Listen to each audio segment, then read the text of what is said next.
अथ ईशावास्योपनिषत् शान्तिमन्त्रः। हरिः ॐ। पूर्णमदः पूर्णमिदं पूर्णात् पूर्णमुदच्यते पूर्णस्य पूर्णमादाय पूर्णमेवावशिष्यते।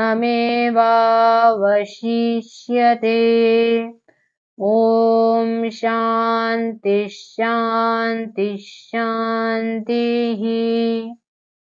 कुर्वन्नेवेह कर्माणि जिजीविषेच्छतवं समाः एवं त्वयि नान्यथेतोऽस्ति न कर्म लिप्यते नरे। Kurvanneveha, always performing. Iha Kamani, rites such as Agnihotra, Jijivisit, one should desire to live. Satam 100 in number.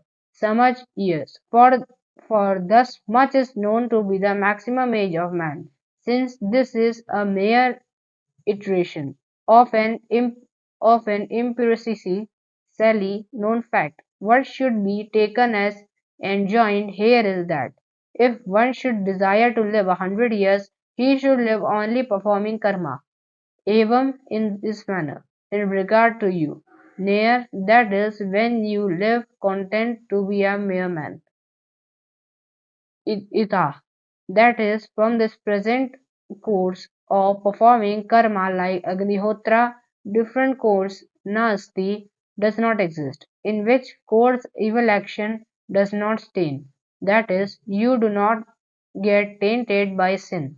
Wherefore, if one should desire for life, one should live throughout performing karma such as Agnihotra prescribed by the Shastra. How is to be understood that the former verse assigns to a sannyasi devotion to knowledge and the latter only devotion to karma to one incapable of it, self-realization? We reply, do you not remember the aforesaid antithesis between jnana and gyan and karma, which means unshakable as a mountain? Here also the same has been expressly stated in verse 1 and 2, that he who seeks to live must perform karma, and that he who does not must give up all desire. The same conclusion may be arrived at from the following directions to sannyasis. He should desire neither for life nor for death. He should enter a forest. This is the law. He should not thence return.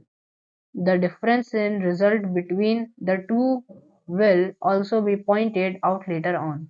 Another statement of the like import is these two paths only appeared in the beginning, the path of activity and the path of withdrawal. Of these two, renunciation is higher. Taittiriya Aranyaka renunciation alone excelled, and Vyas, the great Vedic teacher, after much reflection, taught his son definitely as follows. The Vedas aim at inculcating these two paths, one term the path of activity and the other of renunciation.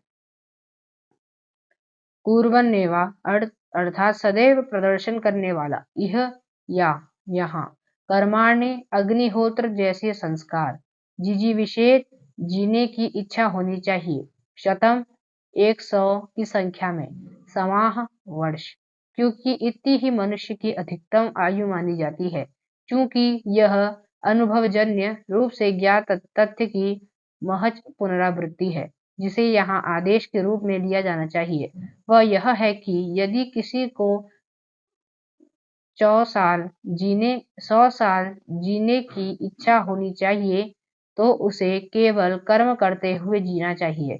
इवाम इस प्रकार आपके संबंध में नरे अर्थात जब आप मात्र मनुष्य बनकर संतुष्ट रहते हैं, इतः अर्थात अग्निहोत्र जैसे कर्म करने के इस वर्तमान क्रम से भिन्न मार्ग न न अस्ति अस्तित्व नहीं है।